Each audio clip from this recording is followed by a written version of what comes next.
All right, welcome back, everyone. Ready for another deep dive? Always. Okay, so today we're tackling something pretty huge. Oh, yeah. The connection between, well, how we make babies and how we've built up whole religions and societies around it. Huh. That is a big one. You know, at first glance, it might seem pretty basic. Right, like obviously people want to reproduce, Then but it gets complicated fast. exactly. It's not just biology, there's so much more going on. Oh, absolutely. I mean, think about it. What's the first thing that pops in your mind, looking way back? Hmm. Well, we're going way back. Gotta think about our ancestors, right? No textbooks, no science classes. So how'd they explain this urge, this need to have kids? They looked around them. The world was full of cycles, life and death, seasons changing. Ooh, And they made sense of it through stories, through myths, myths. like fertility gods.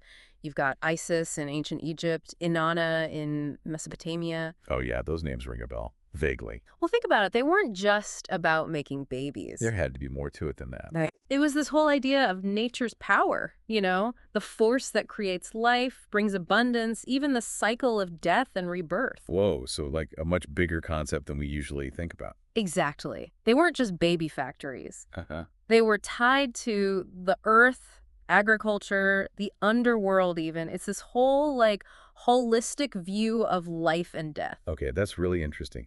So how'd this change when religions got more, well, organized? Good question. Let's look at the big ones, the Abrahamic religions. You mean Judaism, Christianity, Islam? Right. You've got that famous line, be fruitful and multiply. Yeah, I've heard that one. Well, that's huge. It's not just nature anymore. It's like a divine order. Like you're supposed to have kids. Exactly. It's a moral obligation, part of God's plan. So it becomes more than just wanting kids. It's like your duty. Yep.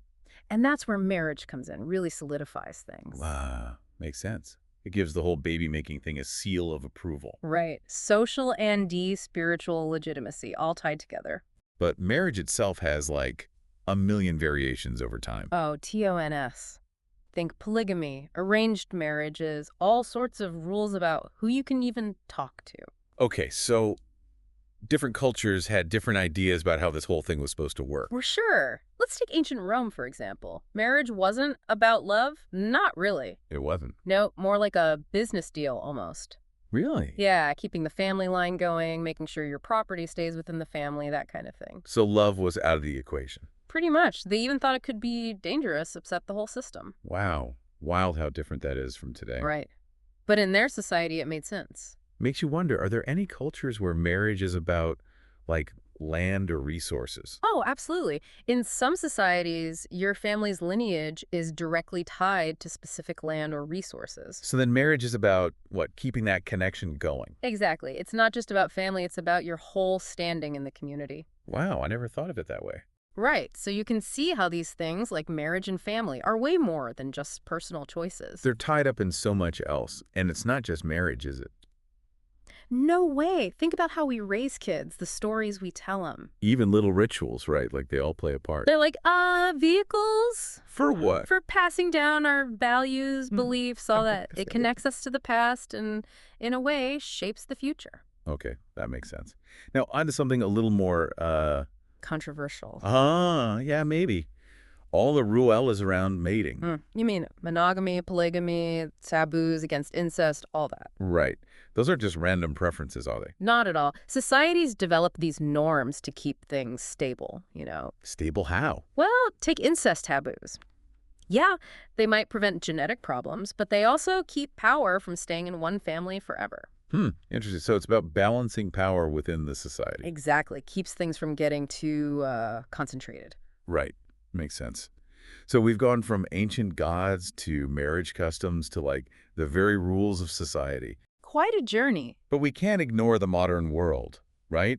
Things are changing so fast. Oh, tell me about it. We've got reproductive technologies, new ideas about family, challenging all the old norms. Like it's a whole different ball game from what our ancestors dealt with. Absolutely. I mean, IVF, surrogacy, same-sex families. Yes. Like, it makes you rethink the whole idea of family. Well, sure. And how do these new ways of doing things fit with those ancient beliefs and structures? Exactly. It's like, where do we even begin to reconcile all this? Million-dollar question right there. This tension between biology, culture, and all this rapid change. It's fascinating and Honestly, a bit of a puzzle. Yeah.